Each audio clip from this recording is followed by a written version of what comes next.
What up guys, it's Sync. Today I'm here in Pirates and I'm going to be doing a StoneCrusher guide with you guys. Now this is the new class, the second tier 2 class that's came out, I want to say recently, but since Paladin and Doom Knight, the first one was Bladed Bard made by Zaretta, and here is the second tier 2 class came out after that, which is StoneCrushers, which is a mixture between Shaman and Bard, so it's like a supportive mage damage type thing, I don't know, but it's actually very cool. Pisces made this class, so props goes all Pisces for the skill set and whatnot. So without further ado, let's get into it. As you see, it has the same build as Bard, like the exactly same build, and it has a mage based mana regeneration model. So as you can see, you can tell that it's a caster base. Its sources mainly off intellect, come down a little bit more on the luck, wisdom, dexterity equivalent, and strength will be the lowest. Okay, so let's talk about the mana regeneration model. Basically, the more health you have, the more mana you regen based on the damage you do, and it's more effective on crits, like always. As you see, my weapon range is completely balanced. It's stable, so you're gonna see the exact damage of what I put out right here. You're gonna see the exact damage of what I do as the flatline damage, nothing higher, nothing lower. So without further ado, let's get into it. Let me show you the class armor. Mimit made the armor. Props to her. Looks really nice actually. So here we go. It kind of feels like tier 2 is. It looks like the dragon is a bard, and it has like the earthy shaman feel. It kind of reminds me of even Blazebinder too, because I think Blazebinder had like, it was like a bare chest for the male, and it had like the strip across his chest. So I don't know. Let me check real fast. Give me 1 second, guys. Yeah, so it kind of has like the same feeling, I guess, in ways, but Dage made the Blazebinder armor and Mimit made this one. So yeah, this is the armor. It's not too shabby.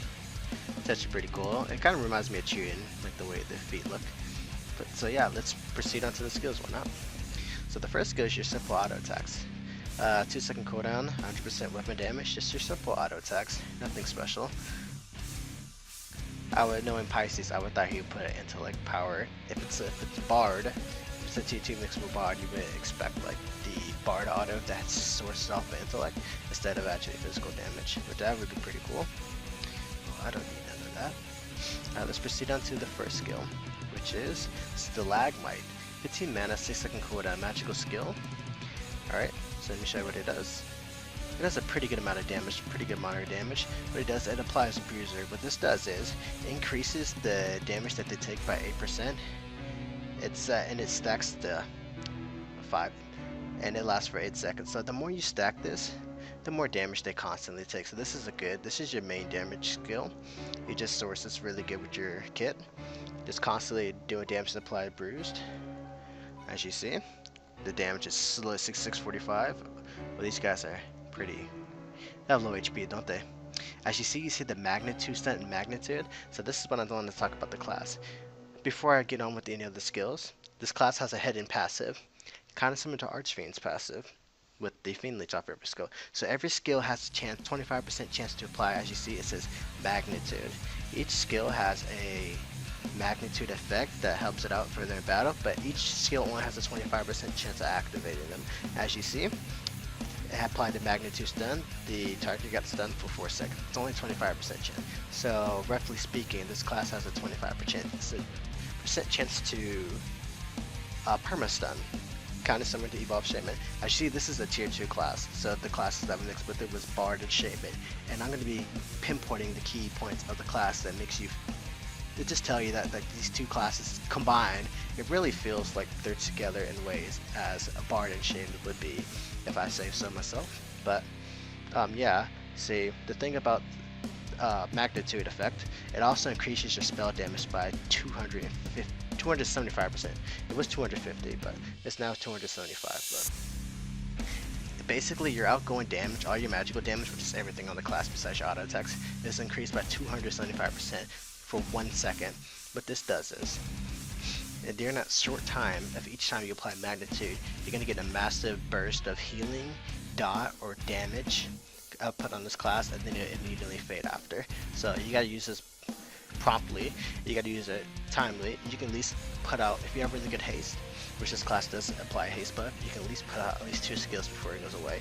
Note that each skill has a 25% chance of active, so you have a 25% chance of keeping magnitude up, keeping a 275 spell damage output buff permanently. That's crazy, right? It's awesome. Props to Pisces for this class right here. So basically, that pretty much wraps up the skill. Did you see the effect? I'll show it again right there. It's a pretty cool effect. All this class has brand new animations, so props to Arkwin. That's my dude right there. So basically, this is your main damaging skill. You're going to want to use this constantly as soon as it's up. As this class is a support class, you're going to use this to make all your allies do more damage. It stacks to 5, so that's a 40% damage defense nerf for your whole team to do 40% more damage. So let's proceed on to the next skill. It's called Echoing Earth, 25 mana, 18-second cooldown. And this is a status skill. Basically what this does, it applies resonance and dissonance. Dissonance sounds a lot like Bard's debuff, but this is actually a buff. Basically what this does is it increases your haste, increases your crit chance by 30% for 10 seconds. Now, this hits up to 5 friendly targets. 5 allies and yourself is getting a 30% crit chance, 30% haste buff.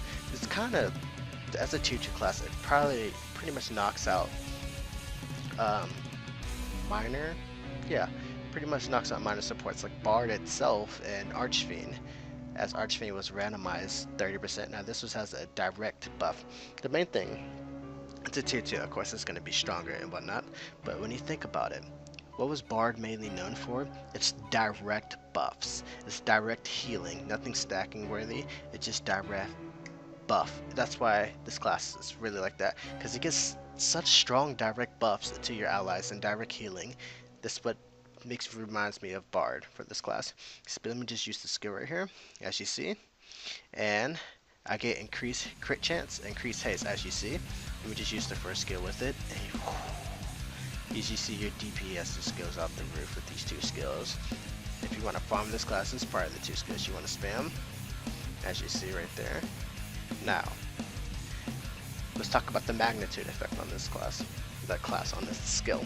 Basically, if magnitude is applied, mana costs are immediately reduced for you and your party by 20% for 10 seconds. Basically, this is like an AoE clear mind from healer, and it's only have a 25% chance to activate. But if it activates for you and your allies, all your mana costs are going to be reduced for all your skills. Now, think about classes that are extremely mana heavy. And let's say a time killer, or let's say even a chrono, a really strong chrono. Now think about it, how much damage output you can put out with all your mana costs reduced with the 30% haste and crit chance above. Imagine Dragonite, a Chrono Dragonite, like imagine Chrono Commander. Just think about the synergy that this class has with the other classes in the game. It's absolutely crazy how this class is compared to others. So let's move on to the next skill. Land's Embrace, 25 mana, 12-second cooldown, physical magical skill. This is also a status move.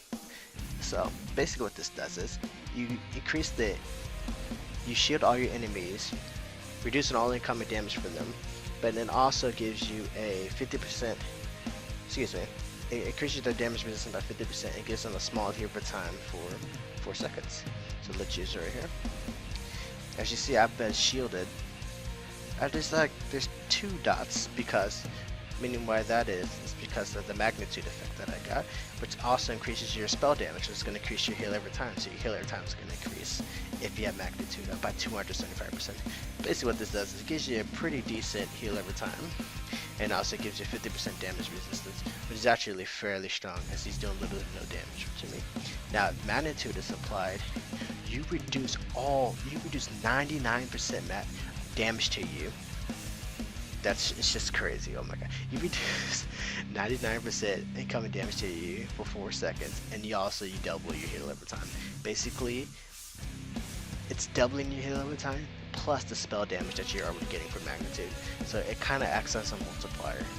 That's doubling plus the 275%. You guys hear my phone about that?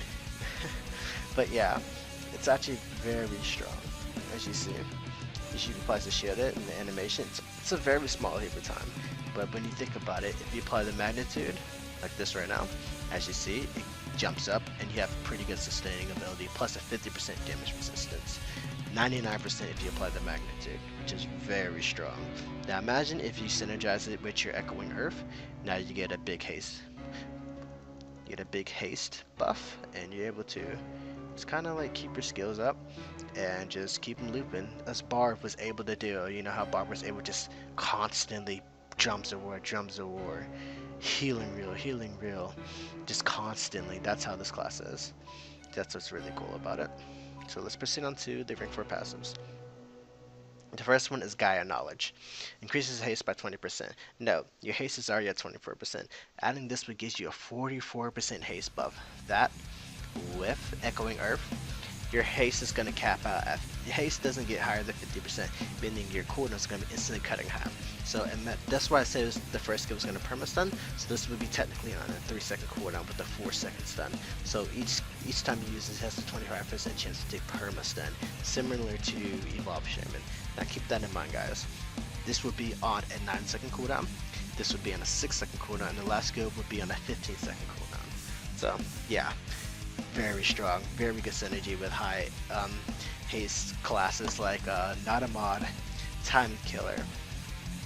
I'm trying to think of some others. Just basically, I think Dragon Shinobi would be really good with this class, just because of the haste buff that you're already getting, plus Flaming Dragon on this last skill. You could probably loot the stacks. That would be actually really nasty. Just basically, you can't argue with more haste. You can't argue with more cooldowns. Come on, guys. It's a really good synergy with classes, especially the current classes with the really long new cooldowns. So yeah, keep that in mind, guys. So let's proceed to the last rank 4 passive, and it's Shifting Plates. Increases endurance by 20%.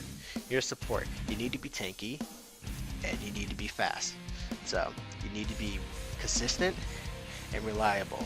You're going to be tanky, you're going to be fast with this class. 2 things you need to be as a support, and this is what this class has. Drastically, 20%. That's 40% buffage at different stat bars on this class. It's really strong for tier 2. So you're going to be really tanky, you're going to be really fast as the StoneCrusher is supposed to be. So let's talk about the last skill. Endless Vision of this skill is pretty awesome. 35 mana, 30-second cooldown magical skill. Basically what this does is it applies massive damage. Oh, phone, shut up. It applies massive damage. I believe it was 300% weapon damage. It applies a small dot. And now every time you or your allies attack the opponent, the dot gets stronger. What does this remind you of? Crescendo on Bard.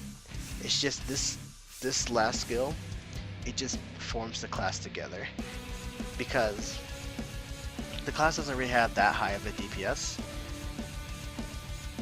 of how a burst damage I would say, but the DPS is fairly decent. And the last skill starts off slow, but it slowly builds up into massive damage. Now where do you think about that? You think about Shaman, huh? As the Elemental Graft and Elemental Embrace start off slow, and you start slowly stacking to get more damage. That's what this class feels like. With the haste buff that you give all your allies, you're gonna stack this DOT faster than ever before, and the dot gets higher and higher, just like Bard's Crescendo, the more your allies attack it. So this is why this is my favorite skill. I can probably talk forever about this skill, but it's really cool. It's like really unique to the class's kit. As you see, I applied it, and small dot, and it's slowly going to get stronger. 64. See, it went to up to 244. The only reason why is because I applied magnitude, which gives me a 275% spell damage buff. So I'm gonna just try to auto and just, oh god, that damage. I'm not be able to. I'm gonna show you guys on the boss, I guess, when I get to it. But the dots gradually get stronger. Now, of course, this has a magnitude as well. It applies Sinkhole, but it reduces their crit and haste by 40%. Gosh, that's a lot, isn't it? Yeah, basically, if you're a rogue in PvP, or if you're any evasive that drastically rely, if you're a Blade Master Assassin, I would say, and you get caught in the sinkhole, you're pretty much done for, because you need your crit and you need your haste as many rogue motto classes. you're pretty much done as this class would drastically just wither you down. Holy, that's a big debuff, but remember, it's only 25% chance. And also, this is a 275% buff also on top of this to capitalize on this debuff.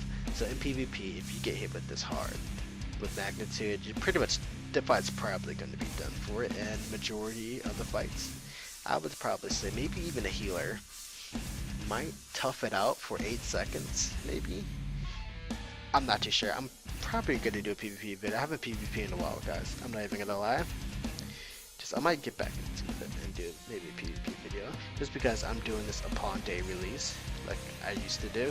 I told Zerat, I told him I have to do this upon release because I missed the feeling of it, you know.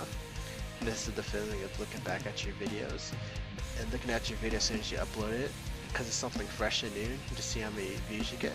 And waking up and seeing all the comments, I love that. If you guys are watching this video, just write me down a comment. It could be anything, I don't care. I will probably reply to it and just chat it up, man. So yeah, this is the class.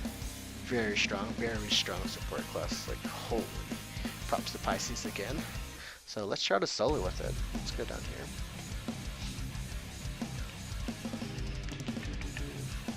Alright, we're gonna fight Captain 000 Beer. I don't know if it's zeros or it's O's.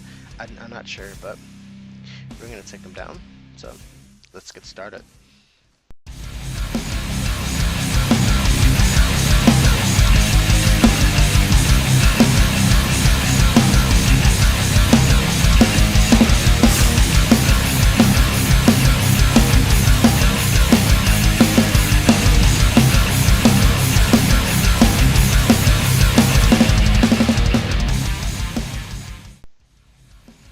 Alright guys, so ironically the last data that I got was 666, which is dun dun dun, Illuminati confirmed. But yeah, I hit up the thing about the last scope. You can keep on looping it, so it could be an ever changing dot crescendo, I would say. So that's actually really good. So I got it all the way up to 666 without magnitude applied, and I got up to 1800 with magnitude applied. So imagine the massive damage you're able to do with friends, making the skill hit stronger over time. You can take out some really beefy bosses, really beefy bosses down in little time, especially with the Chrono capping out their haste and giving them reliable crit chance, like let's say a Chrono Dragon Knight needs to make sure his nuke crits. So that's really good. So yeah, let me know what you think about this guide. I don't know guys, I kind of feel like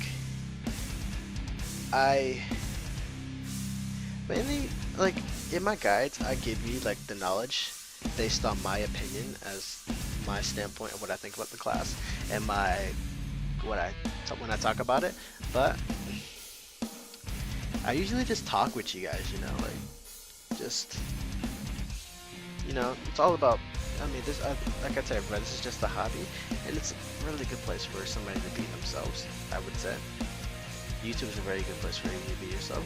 And even though I gave you my knowledge and give you what I think about classes and whatnot, I should just talk to you guys and just, you know, tell you a little bit about me as I go through it, and as I love, like, I mean, shouting people out is fun and stuff, but like, if I only give credit when it's due, and I say Pisces did a great job on this class. He was actually very excited all the way back in December when this class got postponed because of holidays and stuff, and then New Year's, and then come around to here.